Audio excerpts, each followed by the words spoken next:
បីប្រៃពេជ្រសម្បត្តិគឺជាកីឡាករទី1ហើយដែលក្រុងខ្សែក្រវ៉ាត់ WCK ប្រកួតនៅឯទឹកដីសហរដ្ឋអាមេរិក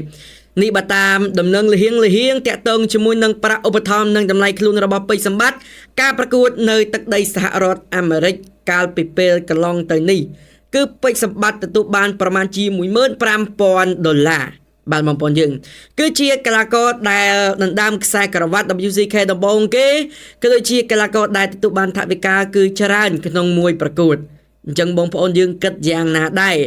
បាទកីឡាករចំនួនក្រោយព្យាយាមវឹកហាត់ឲ្យមែនតើមើលពេជ្រសម្បត្តិជាគំរូ